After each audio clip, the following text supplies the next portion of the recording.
লুৰিণজ্যোতি গগৈয়ে বা আমাৰ কা আন্দোলনকাৰীসকলে কোনো মানুহক শ্বহীদ কৰা নাই।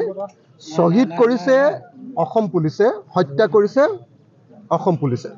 কিন্তু কালিৰ দিনটোৰ প্ৰথম কথাটো হ'ল যে কালি কা আন্দোলনত মৃত্যু হোৱাসকলক শ্বহীদ বুলি কোৱা প্ৰথম স্বীকৃতি প্ৰদান কৰিলে। আৰু সেইকাৰণে মই অসমৰ মুখ্যমন্ত্ৰীক প্ৰথমতে দাবী জনাওঁ যে এই 5জন শ্বহীদক স্বীকৃতি দি তেওঁলোকক পৰিয়ালক ক্ষতিপূৰণ দিয়াৰ ব্যৱস্থা গ্ৰহণ কৰিব লাগে। নাম্বাৰ 1। নাম্বাৰ 2, কা যিসকল শ্বহীদ সেইসকলক হত্যা কৰিছে বিজেপি চৰকাৰে। সৰ্বানন্দ সোণোৱাল আৰু হিমন্ত বিশ্ব শৰ্মা এই দুইজনে মিলি এই 5জন শ্বহীদক হত্যা কৰিলে।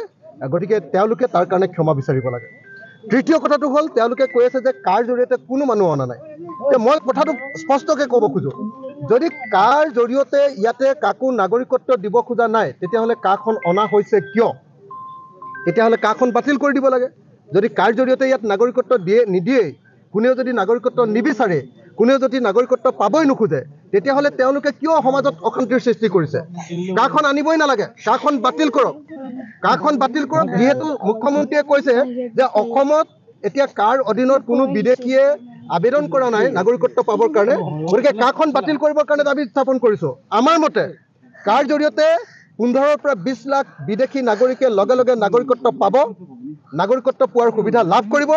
আৰু বাংলাদেশত থকা 1,70 লাখ বাংলাদেশী হিন্দু নাগৰিকে ইয়াতে নাগৰিকত্ব পাবৰ কাৰণে ইয়ালৈ অহাৰ সুবিধা লাভ কৰিব।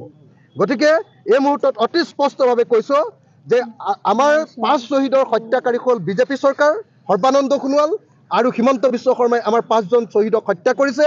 গতিকে তেওঁলোকে ক্ষমা বিচাৰিব লাগে। আৰু যদি কাৰ জৰিয়তে কোনেও নাগৰিকত্ব নাপায়, বিদেশীয়ে যদি নাগৰিকত্ব নাপায়, তেতিয়াহ'লে কাখন বাতিল কৰাৰ ব্যৱস্থা গ্ৰহণ কৰিব লাগে। হিমন্ত বিশ্ব শৰ্মাৰ চালাকি কথা বন্ধ কৰিব লাগে। মই এই মুহূৰ্তত সকলোকে ঈদৰ শুভেচ্ছা জ্ঞাপন কৰিছোঁ।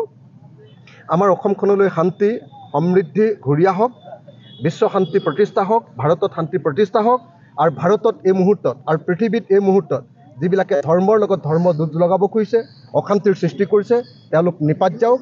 আশা কৰোঁ যে আজিৰ এই পবিত্ৰ দিনটোত আমি শান্তি সম্প্ৰীতিৰে বসবাস কৰাৰ এখন নতুন সমাজৰ কাৰণে আমি সকলোৱে আশা কৰিম। আৰু নিশ্চয় অসম, ভাৰত আৰু পৃথিৱীত এখন নতুন সমাজ, কোনো ধৰ্মীয় হিংসা, হত্যা, আপোনাৰ অত্যাচাৰ এইবিলাক নথকা এখন সমাজ যাতে আমি পাব পাৰোঁ, সকলোকে মই তেনেকুৱা এখন সমাজৰ কাৰণে আজি প্ৰাৰ্থনা কৰিবৰ কাৰণে আহ্বান জনাইছোঁ। মালিকী স্বত্বত থকা এটা চেনেল, সেইটোতো আচলতে ৰাজহুৱা সংবাদ মাধ্যম নহয়, এইটো ডাইৰেক্টলি বিজেপিৰ সংবাদ মাধ্যম। আজিৰ দিনটোততো মই অতি স্পষ্ট ভাষাৰে ক'ব খোজোঁ যে নিউজ লাইভ আৰু টাইম এইটে কেইদিনমানৰ আগলৈকে মোৰ নিউজ প্ৰকাশ কৰিছিলে। নিউজ লাইভেতো মোৰ নিউজ প্ৰচাৰে নকৰে, অকল মোৰ বিৰুদ্ধেহে নিউজ প্ৰচাৰ কৰে। তাৰমানে কোনো গণতান্ত্ৰিক মানুহৰ গণতান্ত্ৰিক ভাষা নিউজ লাইভে নুবুজে। তেওঁলোকে হিমন্ত বিশ্ব শৰ্মাৰ ধামাধৰা, তেওঁলোক হিমন্ত বিশ্ব শৰ্মাৰ মুখপাত্ৰ, তেওঁলোক বিজেপিৰ মুখপাত্ৰ।